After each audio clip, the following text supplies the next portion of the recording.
Gerard is one of my favorite people. I saw Black Panther with Gerard, Jay-Z, Beyonce, Khaled. Just a few folks. Jay and Gerard are really close. And so it was like weird watching it. And I felt like I was losing my friend. Like I was trying to jump in the conversation. Like I was like laughing real loud. Like, Someone make eye contact with me. Yeah, crazy, man. What we talking about? Jay and Gerard? This is What a Joke with Tom Papa and Fortune Feimster on Netflix is a Joke Radio. I saw your clip that you did with Tiffany where she was guest hosting Ellen, and it was really cool to see y'all have that moment together because y'all been such good friends for a long time. Yeah, it was one of those moments you couldn't even when I think about it, I'm like, dang, I did that on camera. But when I sat down and I looked at her across and I was sitting there and I was like, yo, you remember I just remember sitting on her futon. Yeah. And just having a conversation about, it'd be nice if we really do this for real. You know what I mean? So just to have that moment, I could even but I'm just so proud of I'm just proud of it. It's just just kind of sharing this together has been really fun. Comedy's a tough game, man. It's not easy to rise in the ranks of this. It could literally just all still be the same way. Right. I know. Yeah. Don't throw away that futon, just in case.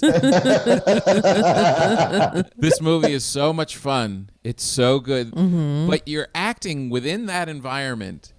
You've seen other people do kind of punk people on the streets and involve real people and stuff. And it's just kind of hosty, whatever. But you guys are really believable and really intense acting in this at the same time. It really is. Congratulations. It's really well done. That's good that you noticed. I think that's might be the most underrated thing about it is that we had to stay in character for hours. It's not like when you do a regular movie, they yell cut, you go sit at your chair well, I'm back to being real. And you know, people, I had to be Bud Malone for hours. Just kicking it, taking shots at people, having a conversation, knowing that Eric is like the bar scene when Eric falls off, it's like, oh my God, these people are so invested into us. We about to ruin their night. I know. Were you uncomfortable when you do that stuff? It's almost like, how do they look at these real people in the eye knowing that this is coming? No, it's after a while, once again, you kind of fall into the world because if you don't do that, it's hard to sell it. So at some point, which is why I've watched the movie quite a few times now because I don't remember everything, right? I was just so dove into it that when I rewatch it, I'm like, yo, this is insane. I mean, I text Eric all the time about little stuff like, hey man, that dude was really invested into our friendship. He was just grabbing us, you know what I mean? Yo, this dude was really invested into this. I was so nervous for you in so many instances because Eric will push it to so far, and I was like, Rel's so nice, and I don't want anything to happen. That guy coming out of the barbershop, I was so nervous for you. Yo, he tried to kill us, man. But that's the thing about the whole the dick trap thing, right? Mm-hmm. I don't know why people were so out of any prank we did. That's the one that really made everybody upset. Really? It was two homeless dudes walking past, they better not say nothing to me. Nasty mother, you know what I mean? They let him come over there with that nastiness. Oh what my happened God. to him. Just talking to himself so we can hear it. Fuck, I got a headache, man. What happened last night? I don't even know. Oh, I really gotta pee. Ah! Ah! Fuck! Why are our dicks in a Chinese finger trap? Ow! Oh, we'll go to a barbershop. They got scissors. Hey, sir, can you get our dicks out of this thing? Hey, you know what we're gonna... Oh, God, he's got a knife!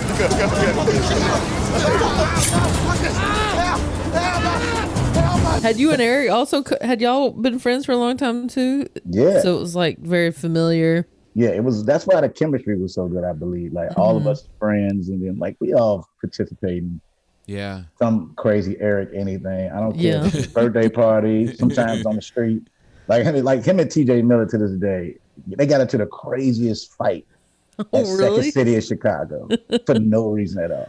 Oh my god. It was like, and I had one of my buddies with me that's not in the comedy world. And they was just thrown up like, yo, what's wrong with these two dudes? Like TJ was doing an interview and Eric just punched him in the face. Oh my god. That's a true story. And then they started chasing each other throughout Second City, like knocking stuff down. They both had these black cars. Eric like literally kicks the car, the old black dude that was driving came out like, man, what you doing, man? You know, and the old black dude drives off. Eric gets a cab and says, follow that car. Oh, These dudes were following each other like celebrities for like 30 minutes. oh my god. And the drivers were so invested, they don't know why they was having it. Wow. It's so crazy. So then you do a film like this, and it's like for everybody else, it's weird as shit, and for Eric, it's just like, yeah, this is what I do.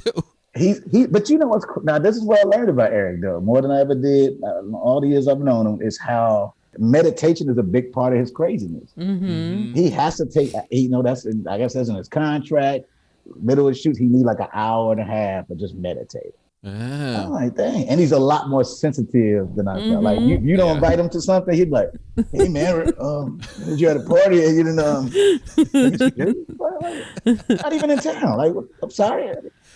He's like very emotional, man. It's like, damn, all right. I know it is so funny to see the other side of him because, you know, like watching the Eric Andre show, you're just like, this guy's bonkers. And then I'll see him around like some of his actor friends from, you know, LA, and he's like this sensitive, sweet, thoughtful guy. That throws you off too. Like, hey, man, you okay, man? Like, why you we all gotta do Sensitive. it. Happy birthday, dear Lena. Happy birthday to you. But I've never been out like this before, but this is fun. What do you want a shot of? Hey, DJ, cut the music! Cut the music! I'd like to make a toast to my best friend, Bud Malone. What the fuck are you doing up there? Get down! Okay, he's a little nervous. We're the only black guys in here. He's the coolest guy in the world, man. Get down from there. I love you. Hey,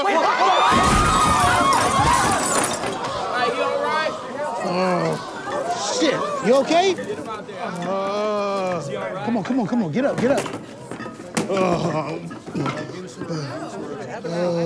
No.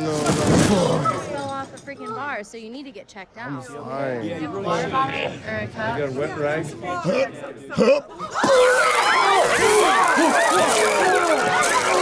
It was really cool that you dedicated the film at the end to Kevin and Brody. That was really sweet.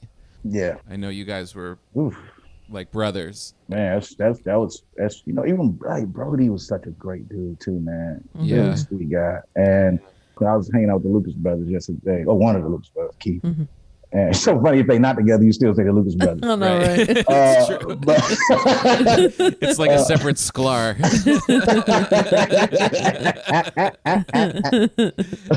But yeah, we just talk about Kevin, man, and just how much we missed him, and such an amazing dude. Like, sometimes I don't realize how big or how much all of us actually work together.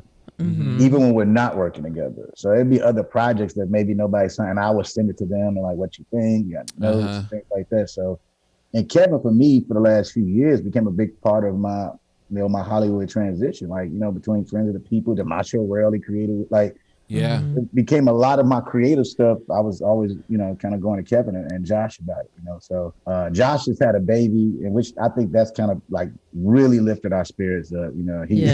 This baby got the longest name ever. And he got like one of her names is Bird. Kevin calls herself Bird Luger. So that was cool. Aw, yeah. That's beautiful. But that little girl got a long name. I don't even know the whole name. I know it's Ruby something Rabinowitz.